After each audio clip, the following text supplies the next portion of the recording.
پاکستان محفوظ اور خوشحال علاقائی ماحول کا خواہاں، شراکت دار ممالک کے ساتھ کام کرنے کے لیے پرعزم ہے۔ پیچیدہ خطرات کے دور میں فوجی تعاون اور اسٹریٹجک مکالمہ ناگزیر ہے۔ فیلڈ مارشل سید عاصم منیر کا خطے میں امن و استحکام کے لیے پاکستان کے ثابت قدم عزم کا اعادہ۔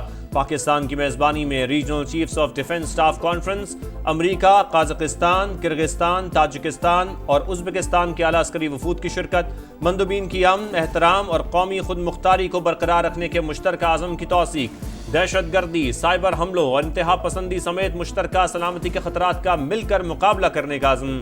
وسط اور جنوبی ایشیا کے اسٹریٹجک حالات پر جامع بات چیت۔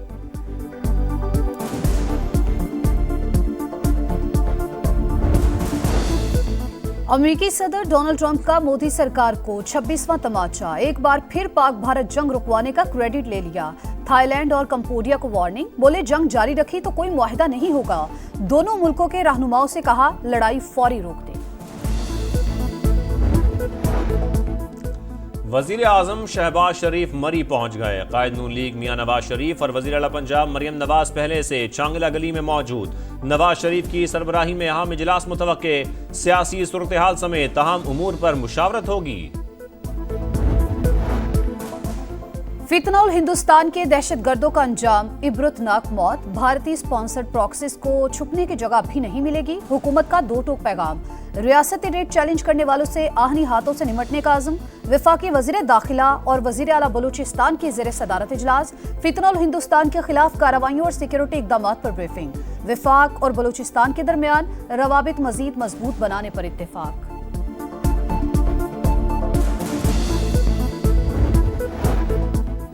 کسی بھی قسم کا نیا آپریشن قابل قبول نہیں، وزیر اعلیٰ خیبر پختونخوا صوبے میں امن و امان کی بحالی کے لیے جرگہ بنانے کا اعلان۔ بولے سرحدوں کی سیکیورٹی وفاقی حکومت کی ذمہ داری، اگر یہ لوگ ناکام ہو رہے ہیں تو پولیس سیکیورٹی سنبھال لے گی، قیام امن کے لیے ہر حد تک جائیں گے۔ افغانستان سے متعلق فیصلے ہماری مشاورت کے بغیر ممکن نہیں، نام نہاد فیصلے مسلط نہیں کیے جا سکتے، زم اضلاع کو فنڈز فراہم کرنے کا مطالبہ۔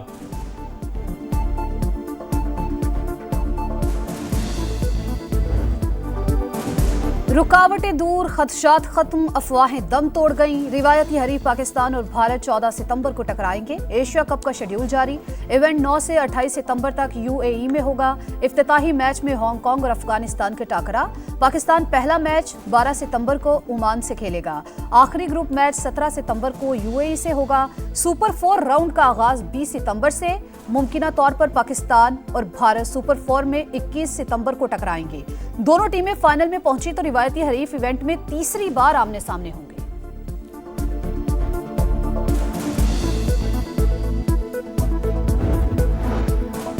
بانی PTI کے خلاف کیس کے سوال کا جواب دیا۔ ڈاکٹر عافیہ صدیقی کیس سے متعلق بیان سیاق و سباق سے ہٹ کر لیا جا رہا ہے۔ نائب وزیر اعظم اسحاق ڈار کی وضاحت، کا ہر ملک کے قانونی طریقہ کار کا احترام کیا جاتا ہے۔ نون لیگ کے ادوار میں ہمیشہ ڈاکٹر عافیہ کی رہائی کے لیے سفارتی اور عدالتی معاونت کرتے رہے، معاملہ حل ہونے تک حمایت جاری رکھیں گے۔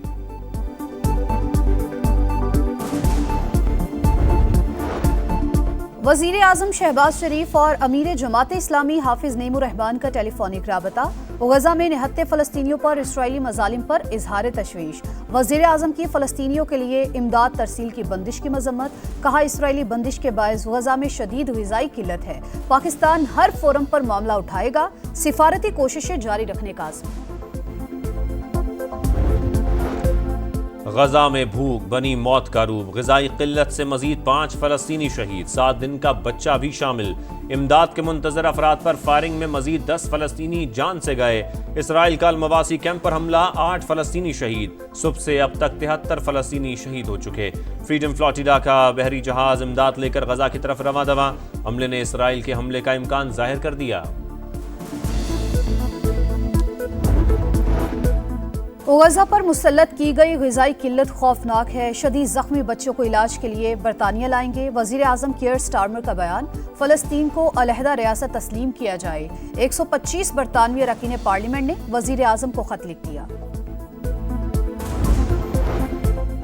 پاک امریکہ دفاعی تعاون اور انسداد دہشت گردی میں خدمات کا اعتراف۔ امریکہ کے جنرل مائیکل ایریکوریلا کے لیے نشان امتیاز ملٹری صدر آصف علی زرداری نے اعزاز عطا کیا۔ ISPR کے مطابق جنرل مائیکل ایریکوریلا نے صدر مملکت اور آرمی چیف سے ملاقاتیں کی۔ دفاعی تعاون اور خطے کی صورتحال پر تبادلہ خیال کیا گیا۔ ہوشیار خبردار مانسون کا 5واں اسپیل آنے کو تیار۔ کل سے 31 جولائی تک پنجاب کے بیشتر اضلاع میں بادل برسیں گے۔ ریلیف کمشنر کی انتظامیہ کو الرٹ رہنے کی ہدایت۔ لیا میں 4,33,000 کیوسیک کے سیلابی ریلے نے تباہی مچا دی، 20 سے زیادہ بستیاں ڈوب گئیں۔ اٹک کی تحصیل ہزروں میں پولیس چوکی سیلابی ریلے میں بہہ گئی۔ گڈو بیراج سے سکھر تک بھی کچے کے دیہات زیر آب آ گئے۔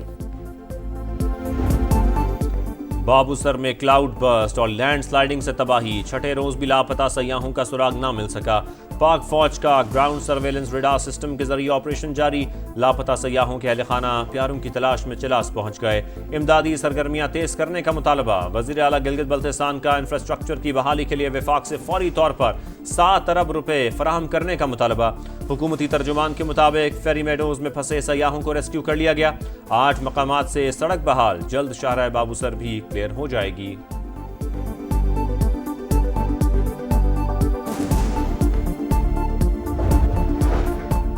حافظ آباد اور پنڈی بھٹیا میں بارشوں اور سیلاب سے تباہی، وزیر اعلیٰ پنجاب مریم نواز کا متاثرین کے لیے فی خاندان 10 لاکھ روپے امداد کا اعلان۔ گورنر پنجاب کا چکوال، جہلم اور حافظ آباد کو آفت زدہ قرار دینے کا مطالبہ، وزیر اعلیٰ پنجاب کو خط لکھ دیا۔ امدادی سرگرمیاں جاری اور معاملات کنٹرول میں ہیں، حکومت چلانے کے لیے آپ کے مشوروں کی ضرورت نہیں، عظمہ بخاری کا جواب۔ نارکوٹکس کا کرائم کے ساتھ بڑا ڈائریکٹ پروپورشن ہے، جتنا نارکوٹکس کنزمپشن زیادہ ہوتی ہے اتنا پھر وہی لوگ کرائم کر رہے ہوتے ہیں۔ ایپس ان کو دی ہوئی ہیں اور جو کنزیومر ہیں وہ میسج کرتا ہے کہ بھی مجھے اتنی کوانٹٹی چاہیے۔ کراچی میں منشیات کا بڑھتا استعمال جرائم میں اضافے کی وجہ، آئی جی سندھ کا بڑے آپریشن کا اعلان۔ سما کو انٹرویو میں بتایا 137 بڑے ڈیلرز کی فہرست بنا لی، 71 کو گرفتار کر لیا۔ منشیات آن لائن ایپس کے ذریعے کی فروخت ہو رہی ہیں۔ غلام نبی میمن نے کرائم اور حادثات پر قابو پانے کے لیے نئی نمبر پلیٹس کو ناگزیر قرار دے دیا۔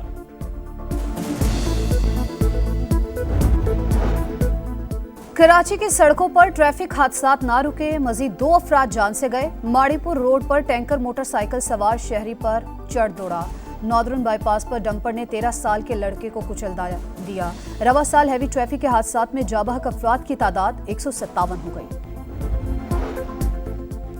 راولپنڈی میں جرگے کے حکم پر 18 سال کی شادی شدہ خاتون کا قتل، مقدمے میں غیرت کے نام پر قتل اور شواہد چھپانے کی دفعات شامل، حقائق سامنے لانے کے لیے 10 رکنی ٹیم تشکیل۔ عدالت کے حکم پر 28 جولائی کو قبر کشائی ہوگی، 3 ملزمان کے جسمانی ریمانڈ میں 3 روز کی توسیع۔ ایران کے شہر زاہدان میں دہشت گردی کا بڑا واقعہ، شدت پسندوں نے عدالتی کمپاؤنڈ پر حملہ کر دیا، ججز کے چیمبرز میں گھس کر فائرنگ کی۔ ماں اور 9 ملوث سمیت 6 شہری جاں بحق، 22 زخمی ہو گئے۔ سیکیورٹی اہلکاروں کی جوابی کارروائی میں 3 دہشت گرد ہلاک۔ یونان اور البانیہ کے جنگلات میں آگ بھڑک اٹھی، 70 فائر فائٹرز، 26 گاڑیاں اور 2 طیارے آگ پر قابو پانے میں مصروف، 2 گھر جل کر راکھ، 3 افراد زخمی، 2000 محفوظ مقامات پر منتقل۔